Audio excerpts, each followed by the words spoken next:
All right, so markets are on the move again after being essentially dead for the last 6 months now. Basically from August to January, the market was in a standstill, completely dead. And now we're starting to see buyers come back in the market in the last couple weeks. My phone is getting a little bit more busy and multiple offers are back. Homes are selling over ask and prices are even increasing in some areas.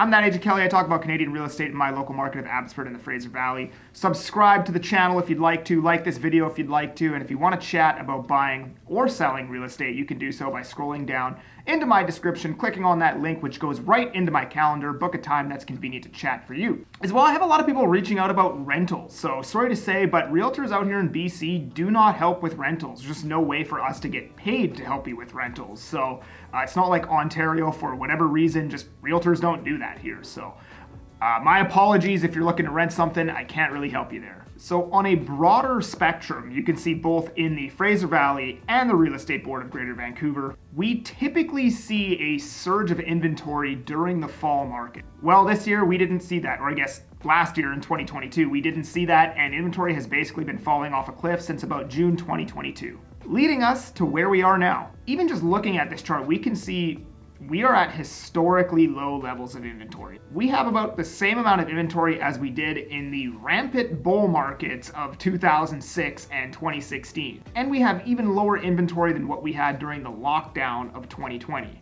So the amount of inventory we have right now is conducive to what would normally be a strong bull market. Now, up until recently, we have seen prices declining along with inventory, as you can see on the HBI here for both these areas. However, what's changing now is that inventory has come down so much, along with pricing, inventory and pricing have come down so much. And now that there's a new surge of buyers entering the market with the new year coming in, we're actually starting to see some product types in some areas increase in price. The GTA is up 6.7% in sale prices so far towards the end of February here. Now, I usually don't like to use sale prices because those numbers can be skewed if you're in an area where there's, it's really illiquid, there's not a lot of sales happening. If more expensive priced homes sell, then it's going to skew the actual sales prices that are happening. However, the GTA is a big enough market that I think the sales prices is somewhat accurate. Maybe prices aren't going up 6.7%, but I can tell you that they're definitely going up. It may only be 1.5%, maybe 2%, but I'm almost certain that the HPI for February is going to register as a gain for the GTA.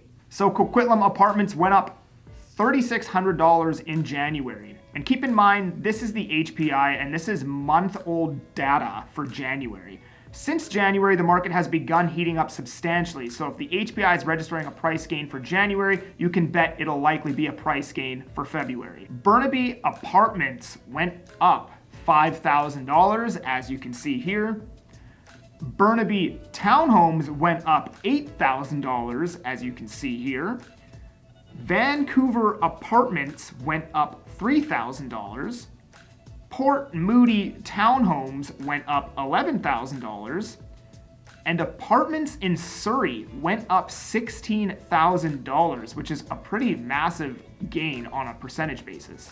Now, pretty much for the rest of the Fraser Valley, we are seeing prices still continue to go down pretty much across the board, aside from apartments in Surrey. However, you'll notice the actual chart here on Maple Ridge detached homes is starting to flatten out.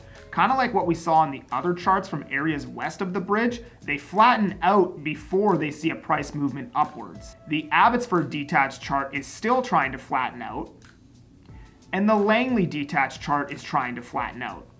Mission detached, however, is still in an all-out free fall, but that market got completely out of control.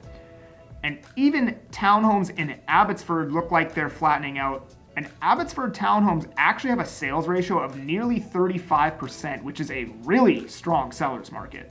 So I put a TikTok video out back in the beginning of January saying that I thought prices could potentially start going up in the spring just with how low inventory had gotten and how much prices have came down. And typically buyers do enter the market in spring. And of course that got met with you know, I'm a realtor, I'm just trying to steal your money, I just do this for commissions and whatever, and obviously I want to make money, but I did think that prices could potentially go up in the spring, and of course, here we are, prices are starting to go up in the spring in all kinds of areas, and we're seeing charts even out in the Fraser Valley start to flatten out, and if inventory levels don't improve, I would expect to see an uptick in price for those areas and those product types. And the overall market sentiment has completely changed.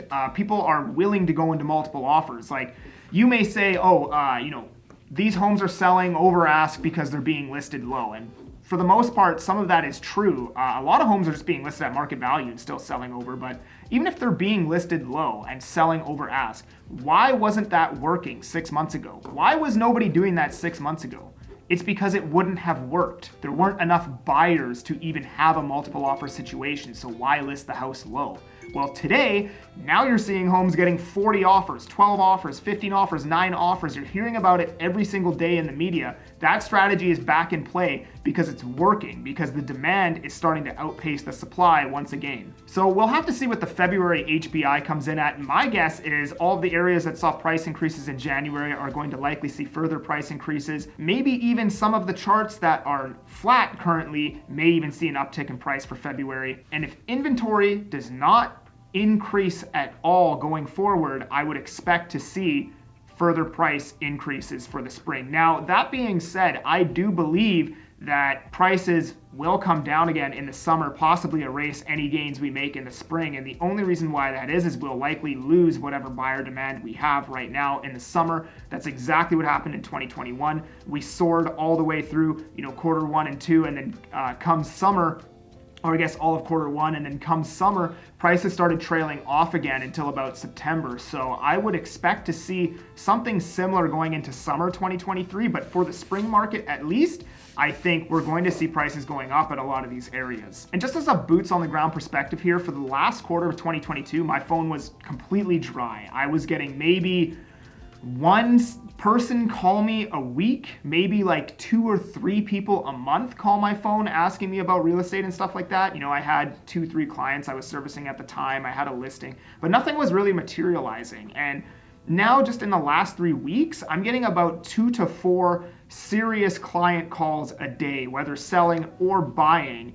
And the market has substantially picked up, and I can tell you my buyer calls are definitely outpacing the amount of seller calls that I'm receiving. And yeah, I just thought I would share that boots on the ground perspective with you guys. So if you enjoyed this video, please subscribe to the channel, like this video, and if you want to book a call, you can do so. Scroll down, click on that link, and we'll see you on the next video. Peace.